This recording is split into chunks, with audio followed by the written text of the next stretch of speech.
Hello all, welcome back to Archana vlogs. ఎలా ఉన్నారు అందరూ? ఈరోజు మన వీడియోలో సోయా చంక్స్తో మంచూరియా ఎలా చేసుకోవాలో చూద్దాం. ముందుగా ఒక బౌల్లోకి మిల్ మేకర్ లేదా సోయా చంక్స్ని తీసుకోండి. ఇప్పుడు వీటిలోకి హాట్ వాటర్ వేసి ఒక 5 మినిట్స్ ఉంచండి. ఆ తర్వాత వాటర్ స్క్వీజ్ చేసి ఇప్పుడు ఈ మిల్ మేకర్ని మనం మ్యారినేట్ చేసుకుందాం. మ్యారినేషన్ కోసం టేస్ట్కి సరిపడా కారం, ఉప్పు, అలాగే 1 స్పూన్ అల్లం paste, 2 spoons cornflour, 1 spoon oil వేసుకొని మొత్తం అంతా మంచిగా కలుపుకోండి. ఇప్పుడు స్టవ్ పైన ఒక ప్యాన్ పెట్టుకొని ఆయిల్ వేసుకోండి. ఆయిల్ మంచిగా వేడైన తర్వాత మ్యారినేట్ చేసి పెట్టుకున్న మిల్ మేకర్ను ఆయిల్లో వేసుకొని మంచిగా ఫ్రై చేసుకోండి. మీడియం ఫ్లేమ్లో పెట్టి ఇలా క్రిస్పీగా వచ్చేలాగా ఫ్రై చేసుకోండి. ఇప్పుడు స్టవ్ పైన ఇంకొక ప్యాన్ పెట్టేసుకొని 2 స్పూన్ల ఆయిల్ వేసుకోండి. ఇప్పుడు దీనిలోకి చిన్నగా కట్ చేసి పెట్టుకున్న గార్లిక్ వేసుకోండి. ఆ తర్వాత చిన్నగా కట్ చేసి పెట్టుకున్న ఆనియన్ వేసుకోండి.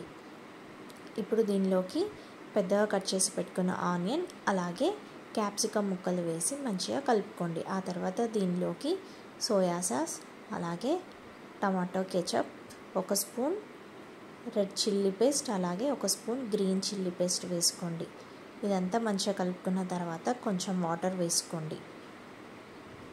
దీనిలోకి ఇప్పుడు కొంచెం సాల్ట్ వేసుకోండి.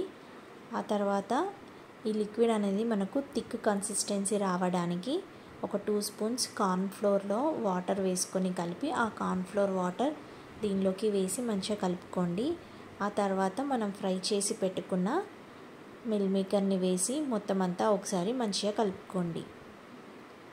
చివరిగా దీనిలోకి కొంచెం కొత్తిమీర వేసుకోండి. అది మీ ఆప్షనల్. టేస్ట్ అయితే చాలా బాగుంటుంది. అండ్ మిల్ మేకర్ తినడం కూడా ఆరోగ్యానికి మంచిది కదా. సో మరి ఇంట్లోనే మీకు నచ్చినట్టుగా మిల్ మేకర్ మంచూరియన్ అయితే చేసుకోండి. ఇవి మిల్ మేకర్ తినడం వల్ల ఆరోగ్యానికి కావాల్సిన ప్రోటీన్ అయితే అందుతుంది. కాబట్టి మిల్ మేకర్ వారంలో ఒక్కసారైనా తినడం చాలా మంచిది. ఇలా మంచూరియాను ఇష్టపడని వాళ్ళు కర్రీలాగైనా చేసుకొని తినండి. ఈ మంచూరియా రెసిపీ చేయడానికైతే మనకు ఎక్కువ టైం అయితే పట్టదు. చాలా తక్కువ టైంలో సింపుల్గా టేస్టీగా అయితే చేసుకోవచ్చు. ఇలా వద్దు అనుకునే వాళ్ళు ఆయిల్లో ఫ్రై చేసుకున్నాం కదా, అలా డీప్ ఫ్రై చేసుకొని అయినా కూడా తినొచ్చు. చాలా బాగుంటాయి. అంతేనండి, చాలా సింపుల్గా ఇలా రెసిపీ అయితే చేసుకోండి. ఈ వీడియో మీకు నచ్చితే మాత్రం నా ఛానల్ని సబ్స్క్రైబ్ చేయండి. అలాగే మీ ఫ్రెండ్స్ అండ్ ఫ్యామిలీకి షేర్ చేయండి. Bye bye.